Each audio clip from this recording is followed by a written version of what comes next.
নির্বিশেষ শূন্যবাদী পশ্চাৎদেশতারিণে জয় শ্রীকৃষ্ণ চৈতন্য প্রভু নিত্যানন্দ শ্রী অদ্বৈত গদাধর শিবাসাদি গৌর ভক্তবৃন্দ।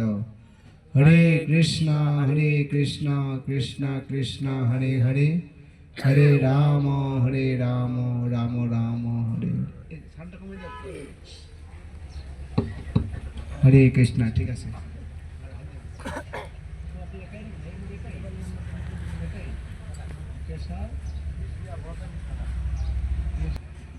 কেশিয়া ব্রজ কৃষ্ণ দাস, অনেক সুন্দর নাম। হ্যাঁ, অনেক বড়। তার কি হ্যাঁ, তার মাতৃদেবীর আদ্য শ্রাদ্ধ অনুষ্ঠান উপলক্ষে উপচে আছে আমাদের মুন্সিহাট মন্দির, মুন্সিহাট না গোবিন্দনগর জগন্নাথ মন্দির। রণদিনী শ্রী আনন্দ দাস ব্রহ্মচারী প্রভু, আদিগুরু দাস ব্রহ্মচারী প্রভু এবং মাধব কৃপাময় দাস ব্রহ্মচারী প্রভু এবং আমাদের অত্র এলাকার ভক্তবৃন্দ সবার শ্রীচরণ কমলে ভক্তিপূর্ণ প্রণাম জ্ঞাপন করছি। আসলে এই শ্রাদ্ধ অনুষ্ঠানটা অত্যন্ত গুরুত্বপূর্ণ। শ্রদ্ধার সহিত যা অর্পিত হয় তাহাই শ্রাদ্ধ। শ্রদ্ধা হচ্ছে তিন প্রকার: শতগুণী শ্রদ্ধা, রজগুণী শ্রদ্ধা এবং তমগুণী শ্রদ্ধা, তাই না? ভক্তিও তিন প্রকার: রজগুণী ভক্তি, তমগুণী ভক্তি, শতগুণী ভক্তি। দানও তিন প্রকার: শতগুণী দান, রজগুণী দান, তমগুণী দান। বুঝে গেল? যার যেমন শ্রদ্ধা সেভাবে সে কাজগুলো করে। শ্রাদ্ধ মানে কি? শ্রদ্ধার সহিত যা অর্পিত হয় তাহাই শ্রাদ্ধ। যারা রজগুণী, যাদের শ্রদ্ধা আছে তারা রজগুণী শ্রাদ্ধ আদি করেন। যাদের তমগুণী শ্রদ্ধা আছে তারা তমগুণী করেন। যাদের শতগুণী শ্রদ্ধা তারা শতগুণী করেন। অনেক শ্রাদ্ধের সম্বন্ধে অনেকে বিভ্রান্ত হয়ে যায়। দেখা যায় অনেক ক্ষেত্রে একটা বাবার শ্রাদ্ধে তিনটা হয়ে যায় বা দুটা হয়ে যায়। কেন হয়? শ্রদ্ধার উপর নির্ভর করছে। বোঝে একাই যায়, সমস্যা নেই। কেন? কারো রজগুণী শ্রদ্ধা, সে শতগুণীটাকে মেনে নিতে পারছে না। দেখা যায় কশ্যপ মুনির পুত্র, দেবতারাও কশ্যপ মুনির পুত্র, অসুররা এরাও কশ্যপ মুনির পুত্র। একদিকে দেবতা হলো, একদিকে অসুর হয়ে গেল, কিন্তু একই বাবার সন্তান। মূলে কারণটা কি? মূলে কারণ হচ্ছে গর্ভধারণ সংস্কারটা ঠিক ছিল না। দ্বিতীয় কি হলো? দ্বিতীয় গর্ভে দৈত্য, দ্বিতীয় গর্ভধারণ সংস্কারটা ভালো ছিল না বিধায় কি হলো? তারা দৈত্য হয়ে গেল, অসুর হয়ে গেল। আর অদিতির গর্ভের সন্তানগুলো তার গর্ভধারণ সংস্কার ছিল, কি হলো? তারা দেবতা হয়ে গেল। জন্ম না যায়তি শূদ্র সংস্কারে দ্বিজ উচ্চতে, বেদ পাঠে ব্রাহ্মণ বিষ্ণু জানাতি বৈষ্ণব। জন্ম হলেই শূদ্র, সংস্কারের দ্বিজ উচ্চতে। যার জন্যে মানব সমাজে, মানব জীবনে জন্ম থেকে বিবাহ পর্যন্ত 10টি সংস্কার আছে। বোঝা গেল? 10টা সংস্কার আছে। মাঝে মাঝে দ্বন্দ্ব হয়ে যায় সমাজে, তাই না? দ্বন্দ্ব হয় না? ভাই ভাই দ্বন্দ্ব হয়ে যায়। দ্বন্দ্ব করে কিছু নেই। মূলে কারণ দেখুন শ্রদ্ধাটা। যদি তার রজগুণী তমগুণী শ্রদ্ধা হয়ে যায়, সেটা মানবে? মানবে না। একই পিতার সন্তান, কেউ দেবতা হলো, কেউ অসুর হয়ে গেল। অনেক ক্ষেত্রে একই বাবার শ্রাদ্ধ দুইটা হয়ে যায়। কেন? তাদের ভাইদের মধ্যে কি হয়? শ্রদ্ধা সমান নয়। যদি কশ্যপ মুনির সবাই পুত্র ছিল, কেউ দেবতা হলো আর কেউ অসুর হলো। যে সমাজের মধ্যে এগুলো কি হয়? সমাজের মধ্যে এগুলো আছে, তখন কি হয়? এগুলোতে ঝগড়া বিবাদ লেগে যায়। এটা বিবাদ করে কিছু নেই। যে আপনি বুঝতে পারেন যে কশ্যপ মুনি পাওয়ারফুল ঋষি, হ্যাঁ, কশ্যপ মুনি পাওয়ারফুল ঋষি, যাদের গর্ভে তাদের পিতা ছিলেন, তাদের পুত্র হিরণ্যকশিপু কত পাওয়ারফুল, তাদের পুত্র দোষর হলো কেউ দেবতা হয়ে গেল, তাই না? তো আমাদের মধ্যে হবে না? আমাদের মধ্যে হতে পারে, এটা অসম্ভব কিছু না। কিন্তু এই শ্রাদ্ধ অনুষ্ঠানটি কিভাবে সম্পাদন করতে হয় সেটা অনেকেই জানে না। সেটি তাদের প্রথাগতভাবে প্রতিপালন করেন, যার যেমন সমাজে প্রথা সেইভাবেই কিছু করে, কিন্তু এটি ধর্ম নয়। শাস্ত্রে বলা হয়েছে অনেক ক্ষেত্রে পিতৃপুরুষেরা তাদের নিজ পাপ কার্যের জন্য স্থূল দেহ ধারণ করতে পারে না। সকলেই আমরা এখানে কর্মফল ভোগ করছি, তাই না? এই বিশ্ব চরাচরে যে যেমন কর্ম করে সে তার ফল পায়। অলস কৃষক বিছনা বপন করে সুপক্ষ ফল পাবে, সে কোথায়? নাকি কৃষক যদি অলস হয়ে যায়, বীজ বপন করছে না, ওকে পক্ষ ফল পাবে? পাবে না। এই বিশ্ব চরাচরে আমরা সকলেই আমাদের কর্মফল ভোগ করছি। অনাদি কর্মফলে পরি ভবার নবার জলে তরি মানে না পাইনু উপায়। অনাদিকাল ধরে আমরা আমাদের কর্মফল ভোগ করছি, প্রতিটি জীব। অনেক ক্ষেত্রে পিতৃপুরুষেরা তাদের নিজ পাপ ও পাপ কার্যের জন্য তারা স্থূল দেহ ধারণ করতে পারে না, সূক্ষ্ম দেহে প্রেতাত্মা রূপে থাকতে বাধ্য হয়। যখন বংশে কেউ ভগবান বিষ্ণুর পূজা করে,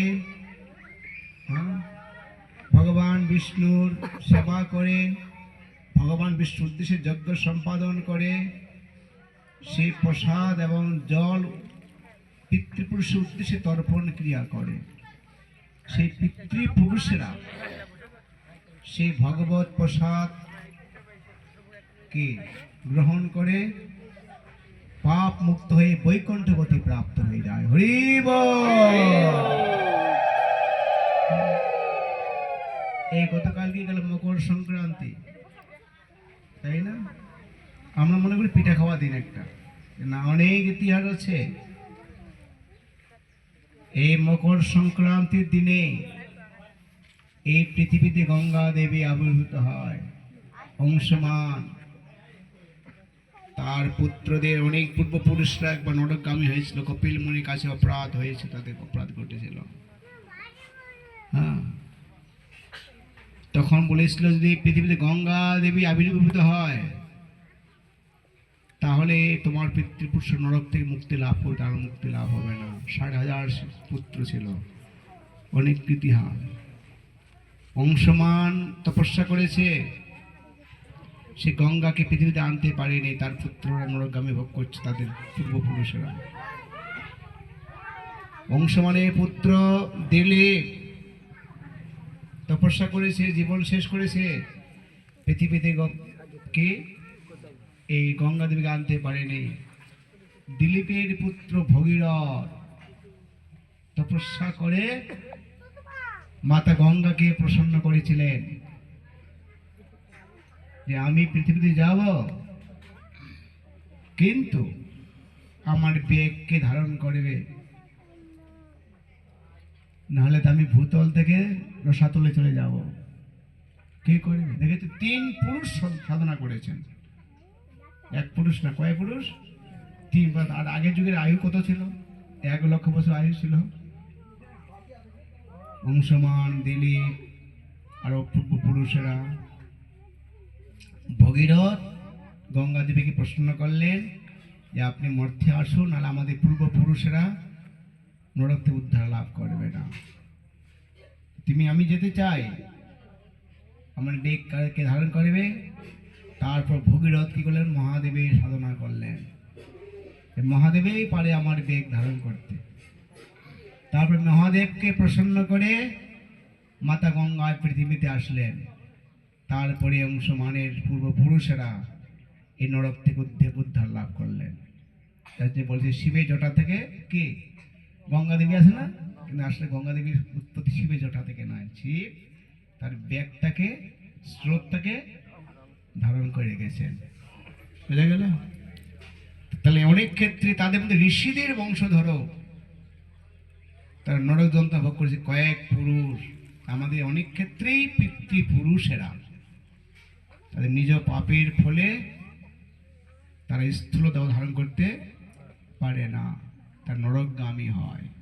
যখন বংশে কেউ ভগবান বিষ্ণু রচনা করে, পুজো করে, যজ্ঞ সম্পাদন করে, পিতৃপুরুষের উদ্দেশ্যে ভগবত প্রসাদ দান করে, তর্পণ ক্রিয়া, জল উৎসর্গ করে, পিণ্ডে জল দান দেয় না, তখন সেই পিতৃপুরুষেরা সেই প্রসাদ পেয়ে পাপ মুক্তে ভগবত ধাম গমন করে।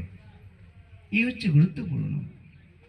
এত সুন্দর একটি তত্ত্ব সাধারণ মানুষ জানতে চায় না, বুঝতে চায় না। কেন? তাদের শ্রদ্ধাটা শতগুণী নয়, তাদের শ্রদ্ধাটা কি রজ এবং তমগুণে মিশ্রণ ঘটে যায়। আকাশে যদি মেঘাচ্ছন্ন হয়, সূর্যের মুখটা দেখা যায় না, সূর্য কত পাওয়ারফুল, তারপরেও মেঘাচ্ছন্ন হয়ে যায়। রজগুণী তমগুণী মানুষের জ্ঞান আছে, যুক্তি আছে, কিন্তু মেঘাচ্ছন্ন, প্রস্ফুটিত নয়। তাই তাদের কৃষি হিত হবে, কৃষি বিপরীত হবে, তারা এটা বুঝতে পারে না। যার জন্যেই তাদের চেতনাটা কি কলুষিত, দূষিত। আচ্ছা, তুমি বললেন চেতর দর্পণ মার্জন। তোমরা যদি তোমাদের চেতনাটাকে মার্জন করতে চাও, পরিশুদ্ধ করতে চাও, সর্বদা কৃষ্ণ নাম কীর্তন করো। হরে কৃষ্ণ হরে কৃষ্ণ কৃষ্ণ কৃষ্ণ হরে হরে, হরে রাম রাম রাম হরে হরে হরে হরে। যখন আমরা হরি নাম জপ করি, হরি নাম কীর্তন করি, তখন আমাদের চেতনাটা পরিমার্জিত হয়। আমরা আমাদের রূপটা দেখতে পারি। অনেক ক্ষেত্রে ময়েল ফাল্গুন চৈত্র ধুলো থাকে না, ধুলা আয়নাটাকে ময়লা হয়ে যায়, তো মুখমণ্ডল দেখা যায়। কাপড় দিয়ে পরিষ্কার করলে নিজের প্রতিবিম্ব ছবিটা দেখা যায়। আমাদের চেতনাটা জড়জাগতিক সত রজ জ্ঞানে না, রজ তম জ্ঞানের দ্বারা চেতনাটা কলুষিত হয়েছে। আমরা এটা ভালো স্পষ্টভাবে দেখতে পাই না।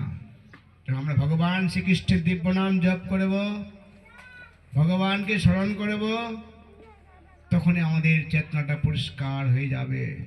চেতর দর্পণ মার্জনম, আমাদের ধুলোটা মার্জন হবে। পাতিলটা পুরনো ছিল, কাঁসার পাত্রটা একটু তেঁতুল বালি ছাই দিয়ে ঘষুন, পরিষ্কার হয়ে যাবে।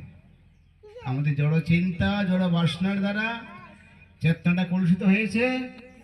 আপনি শুদ্ধ হরিনাম করুন, আপনার চেতনাটা মার্জন হয়ে যাবে। তখনই আপনি বুঝতে পারবেন আমি ভগবানের দাস, আমার হৃদয়ে ভগবান পরমাত্মা রূপে বিরাজ করছেন। আর তখনই আপনি ভগবানের চরণে প্রপত্তি করবেন। চেতনা শুদ্ধ না হলে কেউ ভগবানের চরণে প্রপত্তি করতে পারবে না। যার জন্য ভগবানের ভক্ত হওয়ার পূর্বে কি করতে হয়? ভগবান শ্রীকৃষ্ণের দিব্য নাম জপ করতে হয়। এই কলিযুগের যুগধর্ম হচ্ছে ভগবানের নাম কীর্তন করা। বৃহৎ নারদীয় পুরাণে বলা হলো, হরের নাম হরের নামৈব কেবলম, কলো নস্তব্য গতির অন্যথা। এই কলিযুগে মানুষের জন্য একমাত্র নির্ধারিত পন্থা হচ্ছে ভগবানের নাম জপ করা, ভগবানকে স্মরণ করা। তা না হলে গতি নাই। অন্য কোনো পন্থায় আপনার জীবনে আপনি সুখ শান্তি আপনি পেতে পারেন না। আপনার ভববন্ধন আপনি মোচন করতে পারবেন না। যতক্ষণ পর্যন্ত আমরা ভগবানের চরণে প্রপত্তি করব না, কৃষ্ণের চরণে প্রপত্তি করব না, আমাদের কর্মফল বা ভববন্ধন আমাদের কেউ ঘুচাতে পারবে না। কৃষ্ণই একমাত্র জীবের কর্মফল থেকে, কর্মবন্ধন থেকে কৃষ্ণ আমাদের মুক্ত করতে পারে। বোঝা গেল? কৃষ্ণ বললেন সর্বধর্মান পরিত্যজ্য মামে একং শরণং ব্রজ অহং তাং সর্ব পাপেভ্য মোক্ষৈ সামিমাশুচ। হে অর্জুন, তুমি যে উপায় অন্ত না পাও, আমার চরণে প্রপত্তি করো, আমাতে শরণাগত হও, আমি তোমাকে সকল পাপ থেকে মুক্ত করব, তোমাকে চিন্তা করতে হবে না। কৃষ্ণের চরণে প্রপত্তি না করলে জীবের কর্মবন্ধন কেউ কর্তন করতে পারবে না। যার জন্যই ঋগ্বেদে বলা হলো ওম তদ্বিষ্ণু পরমং পদ সদা প্রসন্তীতে সুরয় দেবীব শ্বশুরাততম। যে বিষ্ণুর পাদ পদ্ম দর্শন করবার জন্য সমস্ত দেবতারা আকুল ভাবে প্রার্থনা করছেন। সেটা মানুষই না, দেবতারা সুরয় মানে সুর মানে ভক্ত, অসুর মানে দৈত্য। বোঝা গেল? সুরয় সে মানুষই ভগবানের চরণে প্রপত্তি করে এমন নয়, সমস্ত দেবতারা ভগবানের চরণে প্রপত্তি করছে, প্রার্থনা করছে সর্বদা সর্বদা। মানুষ এতই আমরা বুদ্ধিমান হয়ে গেছি, ভগবানের চরণে প্রপত্তি করতে চাইছি না। ভগবানকে বাদ দিয়ে এই জগতে সুখী হতে চাই, জগৎটাকে ভোগ করতে চাই, যত রকম ভগবানকে বাদ দিয়ে কোনো সফল আমরা হতে পারবো না। দুঃখ আপনাকে ছাড়বে না। হ্যাঁ, দুঃখ ছাড়বে না। পলাইতে পথ নাই, জম আসে পিছি, জম পিছি পিছি আপনার যাবে। আপনি যতই চালাকি করেন, যতই চেষ্টা করেন, রেজাল্ট পরিণামটা জিরো। পরিণামটা কি? জিরো। কংসে যখন মৃত্যুটা এসে গেল, কংস যেখানে যায় সেখানে কৃষ্ণকে দেখে, আশ্চর্য ঘরে লুকাচ্ছে, কৃষ্ণ করে আবির্ভূত। কেন? কৃষ্ণ অন্তর্যামী ঈশ্বর সর্বভূতানাং হৃদয়েশ্বর্জুন দৃষ্টতি এক এব পর বিষ্ণু সর্বব্যাপী ন সংশয়। ভগবান এক, অদ্বিতীয়, তারপর সর্বজগতে ব্যক্তমান, পরিব্যক্ত। তুই যেখানে লুকাও, কৃষ্ণ সেখানেই আবির্ভূত হয়ে যাবে। আমরা যতই চেষ্টা করি, যতই চালাকি করি, কৌশল করি, এই কৌশলগুলো পরিণামে আমাদের রক্ষা করতে পারবে না। নহি নহি রক্ষতে দুষ্কৃঞ্চন কারণে। ওহে মূর্খের দল, গোবিন্দ ভজ গোবিন্দ ভজ গোবিন্দ ভজ। গোবিন্দের পাদ পদ্মের শরণাগত হ, শরণাগত হ, শরণাগত হ।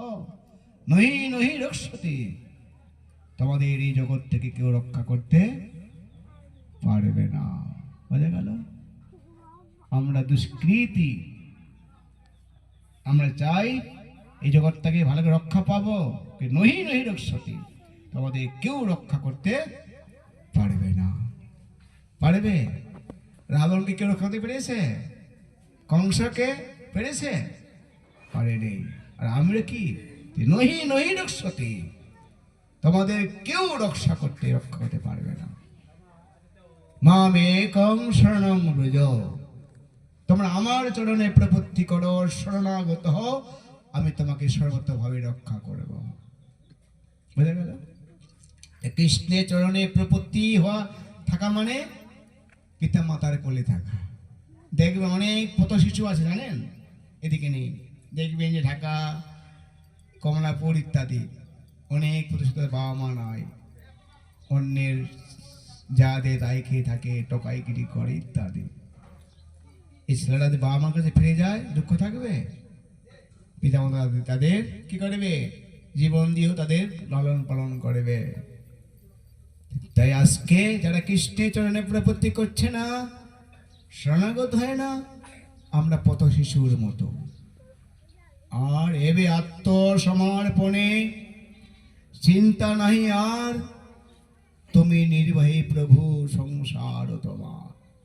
যখন আমরা কৃষ্ণের চরণে প্রপত্তি করব, কৃষ্ণের শরণাগত হব, তো আমাদের চিন্তা করতে হবে না। পথ শিশু যদি বাবা মার কাছে যায়, তাকে খাওয়া দাওয়ার কাপড় চোপড় চিন্তা করতে হবে?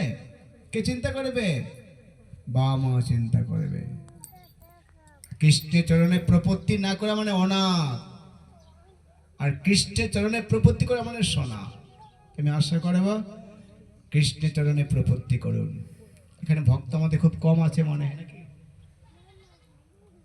আছে, বাড়তেছে এখন, আছে। আপনারা কৃষ্ণ ভাবনাময় জীবন যাপন করুন, হ্যাঁ, কৃষ্ণের চরণে প্রপত্তি করুন। কৃষ্ণ আপনার সকল পাপ থেকে রক্ষা করবেন। আর কৃষ্ণের চরণে প্রপত্তি না করলে আমরা যতই চেষ্টা করি, আমরা রক্ষা পেতে পারবো না। আর বেশি কথা কি, আপনি জানেন যে আমাদের গড়িয়াতে একটি প্রোগ্রাম আছে, জানেন? 24-25 অনেক বড় প্রোগ্রাম, জানেন, অনেক বড় প্রোগ্রাম। এই প্রোগ্রামটা আমরা আয়োজন করি শুধু আমাদের জন্যই নয়, আমরা আয়োজন করি গোটা হিন্দু সমাজের জন্য। হিন্দুদের একটি মিলন ক্ষেত্র আছে? ক্ষেত্র নেই। বলতে গেলে ইসকনের বাংলাদেশের সবচেয়ে শ্রেষ্ঠ প্রোগ্রাম। এখানে এত লোকে কথা হইলে হয় না, এত জনস্রোত আমরা করছি। এটি কেন করছি? এটা আমাদের অস্তিত্বের লড়াই। আমরা হিন্দুরা খুব বিক্ষিপ্ত, একত্রিত নই। কোথায় আছে? একে মেলাহাটিতে যাই, আর বাইরে কি হয়? সমাবেশ, আত্মশুদ্ধির জায়গাটি নেই। আমরা এখানে প্রোগ্রামটা 30 থেকে 40 লক্ষ টাকার অধিক খরচ করি। আমি আশা করবো এই প্রোগ্রামে আপনারা সবাই সাহায্য করবেন। যারা যাবেন তারাও 1 কেজি 2 কেজি চাল নিয়ে যাবেন। আপনিও সেবা করবেন, আর 5টা বৈষ্ণব সেবা দান করবেন। হরি বল। এটি কি? এটা আপনার মহাযজ্ঞের আপনি অংশগ্রহণ করলেন। হাজার হাজার ভক্ত প্রসাদ পায়। 105,000 ভক্তের প্যান্ডেল বানা হয় এখানে। 2টা কড়াই আছে, একটা কড়াইয়ের সবজি, একটা কড়াইয়ের সবজি 1,500 লোক খেতে পারে। 2টা কড়াইয়ে 3,000 লোক প্রসাদ পেতে পারে। আপনি সিন্ধুতে বিন্দু দিতে পারেন, মাটিতে 1 ফোঁটা জল দেন, শুকিয়ে যাবে নাকি? আর সমুদ্রে দিলে ওইটা কিন্তু শুকাবে না। আপনার ওখানে 1 কেজি চাল যদি আপনি দিতে পারেন 1 কেজি চাল আপনার সমুদ্রে পরিণত হয়ে যাবে। হরি বল। একে কি বলা হয়? সিন্ধুটা, বিন্দুকে সিন্ধুতে পরিণত করা, একে বলে শতগুণী দান। আপনি একটি মহান যজ্ঞে যাবেন, আপনি যা প্রসাদ পাবেন, আরো 5 জন বৈষ্ণবের প্রসাদের জন্য আপনি আয়োজন করতে পারেন। বাড়িতে হলে তো অনেক কষ্ট, কিন্তু ওখানে যজ্ঞেই আপনি দিতে পারেন। এভাবে আপনাকে বলেন, এই যে চেতনাটা, এই চেতনা, আপনি দেখা যায় আপনার এই 5 কেজি চাল 5,000 50,000 লোকের সেবার সঙ্গে যুক্ত হয়ে গেল। বুঝে গেল? চালটা 5 কেজি, বাড়িতে হলে হবে? একে বলে শতগুণী মনোভাব। এইভাবে আপনারা আপনার বিন্দুটাকে আপনি সিন্ধুই পরিণত করতে পারবেন। আমাদের সম্মতি জ্ঞাপন করছে আমাদের মহাসচিব বিএমপি আলমগীর সাহেব, তিনি আমাদের অনুষ্ঠানে যাবেন। বলছে আমি অবশ্যই আপনাদের প্রোগ্রামে যাবো। উনি আগেও এসেছিলেন, উনি অনেকবার আমাদের এখানে গেছে, ইদানিং গিয়েছিলেন। আপনি যাবেন, উনি হয়তো 25 থেকে যাবেন, যদি আমাদের প্রতিষ্ঠা অভিষেক হবে। আপনারা সবাই যাবেন তো অনুষ্ঠানে? সবাই যান। হরি বল বলে, হরি বল। আমাদের সম্মতি মানে জানেন, হরি বল বলে সম্মতি, বলে হরি বল। এটা আমাদের সম্মতি। কেন? আমাদের জীবনে দুঃখটা খুব কম, আমাদের জীবনে আনন্দটা বেশি। আমরা যদি কেউ মারা যায় কি বলি? হরি বল, বলো হরি বল। আর জন্মগ্রহণ করলে হরি বল। আমরা কষ্টে পেলে হরিবল বলি, আনন্দে পেলেও হরিবল। কেন? সুখে দুঃখে ভুলো না খো, বদনে হরি নাম বলো রে। আমরা দুঃখ পেলেও হরিনাম করি, সুখ পেলেও আমরা হরিনাম করি। মহাপ্রভু বলেছেন সুখে দুঃখে ভুলো না কো, বদনে হরি নাম বলো রে। আপনি গৃহস্থ না ব্রহ্মচারী না সন্ন্যাসী, এটা দেখার দরকার নেই। আমাদের প্রত্যেকেরই উচিত ভগবানের সেবা করা, ভগবানের চরণে ফুল পুষ্প দিয়ে আমাদের মস্তকটাকে তার চরণে প্রপত্তি করা। হে ভগবান, আমি তোমার সেবক। বুঝে গেল? আমি আশা করি প্রত্যেককেই কৃষ্ণের সেবা সম্পাদন করুন। প্রত্যেককে, যে যেখানে আছেন, যে যেখানে ব্যবসা বাণিজ্য করছেন, কৃষ্ণের সেবা সম্পাদন করুন। প্রত্যেকের উচিত আমাদের কৃষ্ণের সেবা সম্পাদন করা। তাই বলতে চাই যে আপনারা সবাই এখানে, আপনারাও প্রসাদ পাবেন। আরো 2-4 জন বৈষ্ণবের জন্য প্রসাদের আয়োজন করবেন। এটা বিশাল একটা সৌভাগ্য আপনার। হ্যাঁ, আপনি এক বৈষ্ণব সেবার আপনি একজন অধিকারী হয়ে লাভ করলেন। এইভাবেই আপনার বিন্দুটাকে সিন্ধুতে পরিণত যাবে। এটা অনেক আনন্দের বিষয়। ভগবানের কাছে বৈষ্ণব সেবার জন্য 1 কেজি চাল হাতে করে নিয়ে যাওয়া, হোক ছোট 1 কেজি চাল, হোক হাফ কেজি চাল, আপনার ভক্তিটা অনেক বড়। কৃষ্ণ ভক্তিটা দেখছেন, আপনার ভক্তি দেখছেন। ভাবছি 1 কেজি চাল কি করে নিয়ে যাবো? না না, এটা বড় কথা নয়। আপনি যান। পত্রং পুষ্পং ফলং তয়ং জমে ভক্ত প্রদর্শতে। ভগবান পত্র পুষ্প গ্রহণ করার পরও ভক্তকে খুশি করেন। আমি আশা করি এভাবে সকলেই কৃষ্ণ সেবার উপযুক্ত ব্যক্তি হতে পারে। কৃষ্ণ কাউকে উপেক্ষা করেন না। যার যে সামর্থ্য সেইভাবে এই মহান যজ্ঞে আপনারা সাহায্য করবেন। আপনাদের সেই ক্ষুদ্র ক্ষুদ্র প্রচেষ্টা আমাদের বিশাল যজ্ঞে সম্পাদন করে সহায়তা করবে। হরি বল। আমার বেশি নয়, আপনারা প্রসাদ পাবেন। আমাদের প্রভুর মাতৃদেবীকে কৃপা করবেন যাতে করে তিনি ভগবত ধাম প্রাপ্ত হয়ে নিত্য সেবা সম্পাদন করতে পারেন। তো বিমলা দেবী না, বুধপাড়া দেবীর আমি নিষ্কণ্টক ভগবত যাত্রা প্রার্থনা করি, বৈদিক মন্ত্রের মাধ্যমে প্রার্থনা করেই আমার আলোচনা শেষ করছি। ওম ইয়াং ব্রহ্ম বেদান্ত বিদ বদন্তি পরে প্রধানা পুরুষম তথন্যে বিশ্ব জগত কারণম বা তস্मै নমঃ বিঘ্ন বিনাশনাম।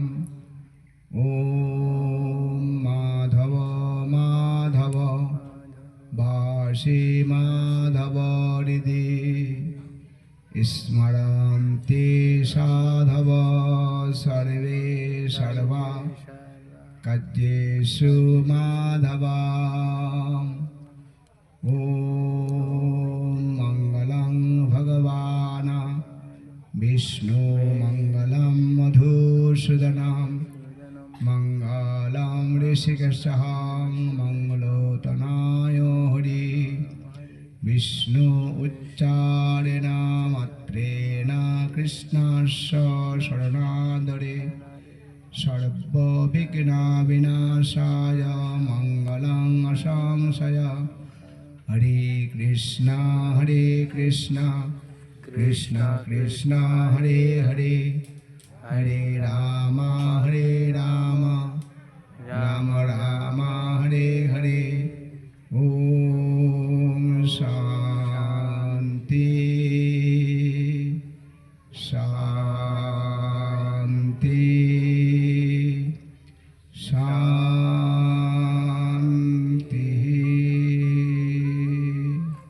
হরে কৃষ্ণ।